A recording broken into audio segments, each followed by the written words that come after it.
Today with Chuck Pineau, the creator of Belial and Into the Void. Am I missing anything? Essence House. Yeah, Essence House. Yeah. And then I edit a whole crap ton of stuff, so, you know. And he's also an editor for hire. Are you looking for any more jobs? Not actively, no. I'm pretty busy, but if the right one shows up, you know, I'm always willing to take it. And you never know literally from one week to the next how that can change. All right. How do you want them to contact you? You can track me down on Facebook. Chuck Pineau, Instagram, same thing. Twitter at Chucky Pin.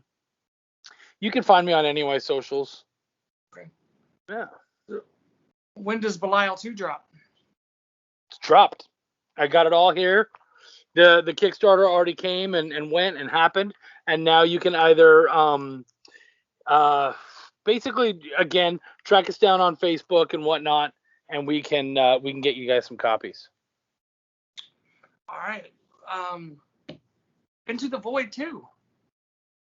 Yeah, that's been pretty held up. That's all because of me. Basically, I put so much work into other people's stuff that, like Belial isn't even fully mine. Essence House isn't fully mine. So I'm constantly helping other people and working on other people's stuff, and so my stuff gets left aside. So it's been like 75-80% done for years now. I just haven't finished it. What do you mean haven't finished? If it's done, I'm kind of confused. I need to get the coloring done. Okay. The coloring and the lettering. So the coloring is most of the way done. Just have to finish that, pay for that, and get that all done, and then same with the lettering. All right. Yeah. Let's see. Do you have a job that you're working on right now that's your favorite? Well, I'm working on a secret project with Henri Compan, who does Yisun Shin. We're working on that, and that's super exciting. I'm working on another piece with Shane Morrison, Ungodly Champion 2. We're working on right now. So, yeah, man, we got some things happening. Nice. Yeah. I guess what's the daily jobs of an editor? Okay, so I mean, that's the funny thing. Editing is such a wide swath of stuff. So a lot of times I'll get the question, when should I call on an editor? And I'll say, well, do you have an idea? Yeah, call an editor. Like we're ready right from the get-go. And so that's why, like in indies, a lot of times they'll ask me, like, how much is it for this job or that job or that job? And I'll be like, you know what? I just give you a price that covers all of it. Because I would rather come in and do all of it, especially with so proofing is the final thing. Proofreading the book, making sure that the lettering all works, all that kind of stuff. And I hate coming in, editing the script, and then you don't have anyone proofread it, and it's all misspelled, and then it's, oh, Chuck edited it. Yeah, he edited the script and the story, but he didn't work on the proofreading, and that's a big deal. Like, that's my name on there. So I'd prefer to just do it all. I usually start with talking to them. I want to see an outline. I want to know what this book's going to look like, the major scenes and all that, because I feel like we can cut the shit right away. We can go, this scene's unnecessary. Why is it here? Or why are you having it here when this scene could come before that? All that kind of stuff. So I'll do an outline, then go through the script. We'll tear the script apart. We'll go over, what scenes are working, your pacing, your dialogue, all that kind of stuff. And then we'll move on from there. Excuse me. And we'll go to the art. And often I'll help with art direction as far as, kind of looking at the art. It's not about, art direction isn't about, this is pretty, this isn't. It's about how things read, how the page reads. Are we moving from left to right? Can I tell which panels need to be read in what order? Because sometimes it's such a mishmash that you don't know, your eye doesn't know where to go. It's really important that there's an eye line. And then from there, it gets to coloring, and then lettering.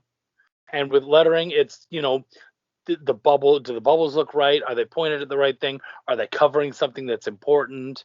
All that kind of stuff. So yeah, there's a lot involved. All right. Have you ever seen a comic book that you read that you're like, I could have edited that better? Yeah. I don't like to call out editors specifically. Most of the time when so if they have an editor and whatnot, I try not to comment on it. If they don't have an editor, that's when I can come in and be like, this is why you need somebody. The thing about editing is it's such a personal thing.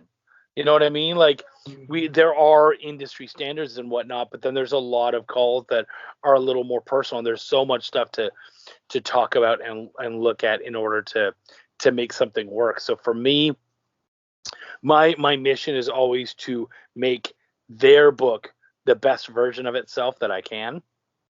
So that's what I'm aiming for. That's what I'm trying to do. So I try to really kind of feel out their voice and make sure that their voice is what's on the page and not mine. But yeah, a lot of times there's things where it's just like, you're not catching this stuff, or I don't even know if they're looking at that or whatever, So yeah, it definitely comes up. Do you edit your own books, or do you get an outside editor? I feel like it would be hypocritical for me to edit my own books, so I always get someone else to do it. Yeah. All right. And I know your wife's a creator. Did you edit hers? I did.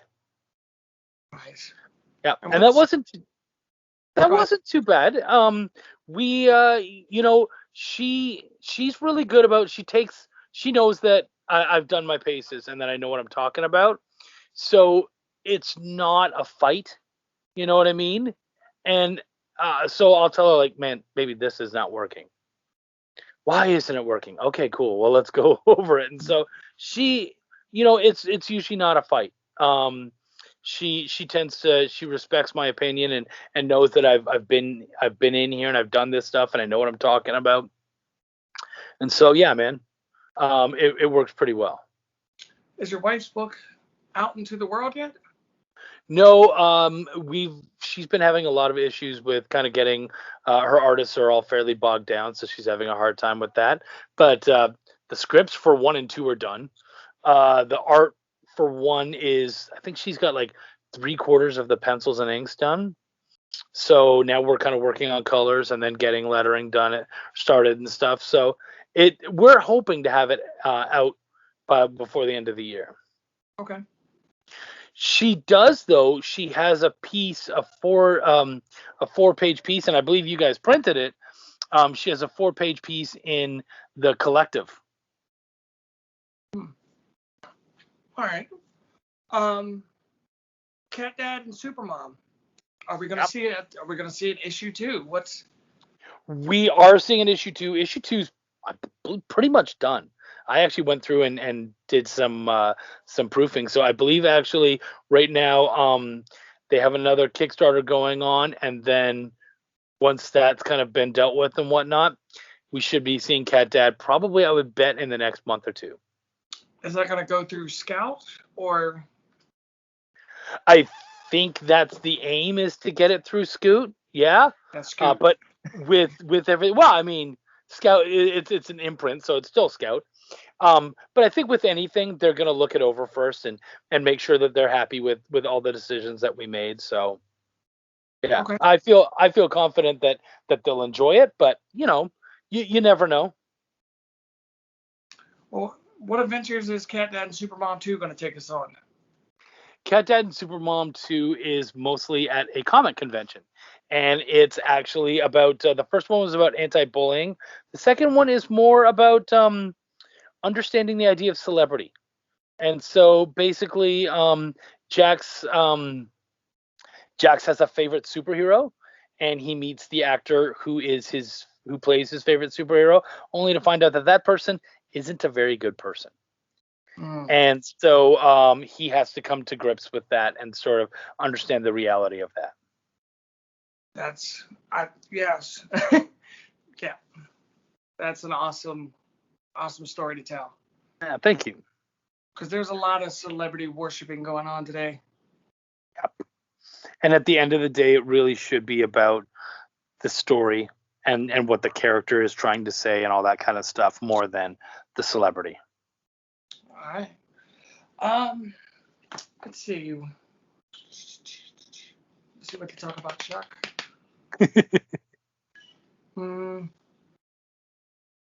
Well, so you're a reviewer. I'm a reviewer. Have you reviewed any good books lately? I have. I will tell you off the air. Okay, all right. Yeah. Yeah. How is it being an editor and a well, as being an editor, do you get a copy of the book when it's finished? That's part of my usually yes, that's part of my contract. Is that I want one for my own library to have it up there. It doesn't always happen, but for the most part, I have copies of most everything I've worked on. Nice. So you have a contract? Yeah. That's pretty cool. Tell us about the contract. Contract is basically so it's contracts are so frustrating but also great. Usually the idea is that we're only going to do so many passes. You know what I mean? Like we can't be 'cause a lot of times people will be sending stuff to you and excuse me, and they're gonna want to keep like let's change this, and it's like, dude, you can only do so much. So there's some of that. I want to make sure that I get my copy. It's also very important to me that I am the last person that looks at that thing before it goes. I want to make sure that everything's spelled right, everything looks good, because a lot of times people get really excited. They're just like, "Yay, I got this thing, and let's send it out into the world." And it's like, no, it's not ready for that. Yeah. So yeah, it's just kind of spelling out, is boilerplate, kind of spelling out what I do and how I'd like things to kind of run. Okay. And let's talk about payments. Is it cash up front or half now, half when finished? I prefer at least half up front. If someone, because editors aren't that expensive, so if someone just, especially when you're talking like in comparison to art and all the other, pencils, inks, all the other stuff. So if someone just goes, hey, here's all of it, great. But I would prefer half of it up front. And I think the reason for that is that we both know that you have skin in the game. You've paid for something, you're going to take this seriously. Whereas sometimes, I'll edit something and I'll work on something and then, nothing ever happens with it or whatever. So yeah, I prefer to do that just so that we both have skin in the game. This matters to both of us, that kind of thing. Though sometimes I've done editing for trades. I have certain artists and whatnot that I work with, or other publishers that I work with, and it's like, okay, I'm gonna do this work, and you're gonna do this for me. Like that's how even I got some of my cover work and that kind of stuff. Okay. Do you do hey, let's do this book and I'll pay you after the Kickstarter or Indiegogo? I've gotten that. Yeah. Okay. Yeah, I mean, like I said, I'm not an awful lot, so even just throwing me $100 or something, just so that we both know that everything's cool, and then if I get paid afterwards, that's fine. Yeah, I prefer to have something up front usually. Okay. Have you ever had to demand your name getting taken off of a book? It's gotten close. I did have one. This was very early on in my career, where I basically had to call the guy up and say, hey, you didn't put my name on that book, did you? And he's like, no, do you want me to? And I'm like, no, hell no, please don't. It was, and you know what, this is something hopefully that your viewers can learn from. So they wanted to do, the person said, I want you to proofread my book. Okay, I can do that. And it was all done, lettered and everything. So I want you to proofread my book, and then I'll do some art for you. And I was like, okay, great. I like their art. I was excited about that. And they sent it to me, and I had like pages upon pages of things that needed to be fixed. And I sent it to them. And then they messaged me and they were like, okay, cool. And they messaged me back probably within a couple of days or a week. And they said, dude, the book got picked up by a publisher. I'm like, oh, that's fantastic. Congratulations. He's like, yep, they want it right now. So I'm sending it off to them. And I went, well, what about the edits? And they're like, oh, they don't even care about the edits. And I was like, what? And they're like, yeah, they just want the book as is. So I'm sending it to them right now. And I'm like, dude, that thing, you saw my notes. That thing's a fucking mess. And they were like, yeah, no. They don't care. They just want it as is. So I'm just going to send it now. I was like, you didn't put my name on that book. No, I didn't. Okay, cool. And then from there, they were like, hey, do you want your art? And I was like, honestly, no, I'm just going to step away from this whole deal.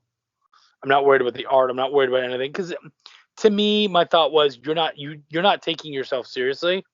If you're going to allow all of these things to just slip through, how seriously are you going to take my art and my project? So I just kind of took it as a loss and walked away. It was easier. Do you know if the book took off or not? It did not. Yeah, and yeah, I know. I can see you like, do I know this book? This was probably about 3 or 4 years ago, and in fact, that company has since gone under, the publishing company.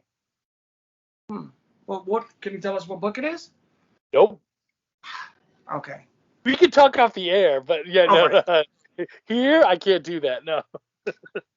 All right. Shows. What shows are you going to be at where people can meet you?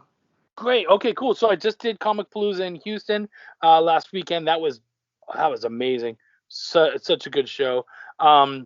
Next month, August 14th and 15th, I'm doing Hill Country Comic Con here in New Braunfels, Texas. That's kind of my hometown show. It's 20-minute drive away from me, so I don't even have to. I don't have to stay anywhere. I don't have to do anything silly, so that's great.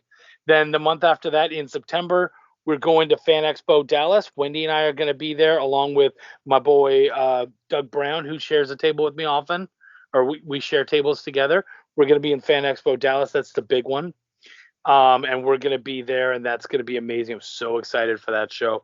That's a big 3-day show. And then the month after, in October, we're going to come back here, mid-October. We're going to do Big Texas Comic Con in San Antonio.